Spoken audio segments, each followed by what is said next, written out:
తెలంగాణను దోచుకుంటున్న 20 మంది సీమాంధ్ర పెట్టుబడిదారులు భూముల కాంట్రాక్టులు ఇసుక లూటి టైం వచ్చినప్పుడు బండారం బయట పెడతా 3.5 రెండ్లే రేవంత్ ముఖ్యమంత్రి ప్రతిపక్షాన్ని తిట్టడం తప్ప చేస్తున్నదేంది ఆయన తన భాష మార్చుకోవాలి ఆయన ఆవేశపూరిత ప్రసంగాల వల్ల ఒరిగేదేంది అహంకారపూరిత పాలన మంచిది కాదు సోషల్ మీడియాపై సీఎం తీరు సరిగ్గా లేదు రేవంత్ పై రాజగోపాల్ రెడ్డి మళ్ళీ ఫైర్ నిన్న నేను పోయినా నిన్న రాజగోపాల్ రెడ్డి గారి ఇంటికి పోయినా రాజగోపాల్ రెడ్డి గారి ఇంటికి పోతే ఏం స్టంట్ ఏంటంటే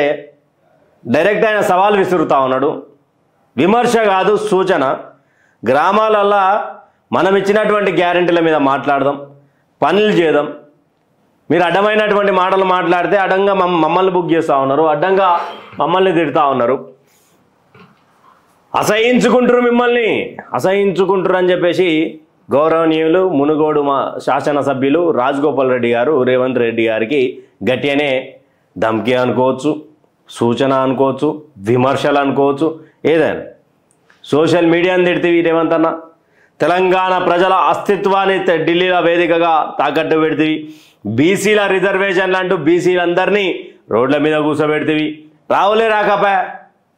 గాంధీ రాకపోయా ఎందుకు రాలే రాహుల్ గాంధీ రావద్దని రాలేదా ఏమొస్తాంలే అని రాలేదా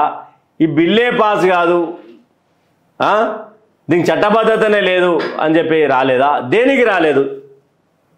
తెలంగాణ ఒక్కతానే కాదు ఆయన ట్వీట్ చేసిండు ఇది రాజగోపాల్ రెడ్డి గారు నిన్న మాట్లాడింది మన దాంట్లో లైవ్ నడిచింది ఆయన క్లియర్గా చెప్పిండు ఇది కరెక్ట్ కాదు ఈ పద్ధతి కరెక్ట్ కాదు మీరు మాట్లాడేటువంటి మాటల వల్ల మాకు ఇబ్బంది అవుతా ఉన్నది మీరు ఇంకో 10 సంవత్సరాలు అంటే ఫస్ట్ ఈ 3.5 సంవత్సరాలు మీరే ముఖ్యమంత్రి కాదు అంటలే తర్వాత ప్రజలు ఇచ్చేటువంటి నిర్ణయం తర్వాత అధిష్టానం తీసుకున్నటువంటి నిర్ణయం దాని ప్రక్రియలో భాగంగా మీరైతారా ఇంకెవరైతారా తెలియదు ప్రకటించుకోవడం బంద్ చేసి మాటలు భాష మార్చుకోరేవంతు ముఖ్యమంత్రి గారు అని చెప్పేసి నీట్గా స్వీట్గా కులబడిచి మరణ శాసనం రాహుల్ గాంధీ గారి ఆశయాలకు అడ్డం పోతే మరణ శాసనం అంట ఇదెక్కడి మరణ శాసనమో మరి ఇదెక్కడి కథనో ఏం జరుగుతూ ఉన్నది తెలంగాణ అస్తిత్వాన్ని ఏం చేద్దాం అనుకున్నారు తెలంగాణ ప్రజలకు ఓపిక ఎక్కువ రేవంత్ అన్న ఇప్పటికిప్పుడు ఎలక్షన్లు పెడితే తెలుస్తుంది కదా రేవంత్ అన్న ఏం చేసినాం ఏం చేస్తున్నామని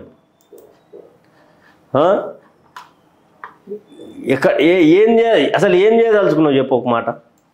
మా కూడా చెప్తే మా ముఖ్యమంత్రి ఇంతే మేము ఇంతే చేసుకుంటామని చెప్పి మేమైనా అనుకుంటాం కదా లేదు అట్లా ఏది లేదు ఇక్కడ మీనే మాట్లాడుతూ ఉన్నాడు తొందరలోనే అన్ని విషయాలు బయట పెడతారు 20 మందికి దోచి పెడుతున్నారు సమయం వచ్చినప్పుడు అందరి బండారం బయట పెడతా ఇంకొక మాట అన్నాడు దీంట్లో రాసిరా ఏమన్నాడంటే రాజగోపాల్ రెడ్డి రేవంతు కాళేశ్వరం ప్రాజెక్టు కమిషన్లు అంటివి రిపోర్ట్లు అంటివి ఈడ కాలయాపన ఈయనే చేస్తున్నాం మనం అంతేగాని మనకు ఈ కాలమంతా పుణ్యకాలం అంతా ఈయనే పోతుంది ఇంకెప్పుడు మనం న్యాయం చేసేది అని అన్నాడు పనిచేయాలే కానీ మీరేందన్నా ఇదే ఇష్టం వచ్చినట్టు మాట్లాడుతున్నారు అని చెప్పి మాట్లాడింది ఇక ఇంకొక మాట ఏమన్నాడు డిజిటల్ మీడియాపై సీఎం తీరు చూస్తుంటే డిజిటల్ మీడియా ఎంత కష్టపడ్డదో మీకు తెలియదా డిజిటల్ మీడియా కేసీఆర్ని గద్దెదించడానికి ఎంత కృషి చేసిందో మీకు తెలియదా డిజిటల్ మీడియా ఈరోజు కాంగ్రెస్ పార్టీ ప్రభుత్వంలోకి వచ్చింది అంటే డిజిటల్ మీడియా లేకుండా మీరు గద్దెనెక్కిర్రా సీఎం గారి పనితనం చూస్తుంటే మాకేమనిపిస్తుంది అయ్యా అంటే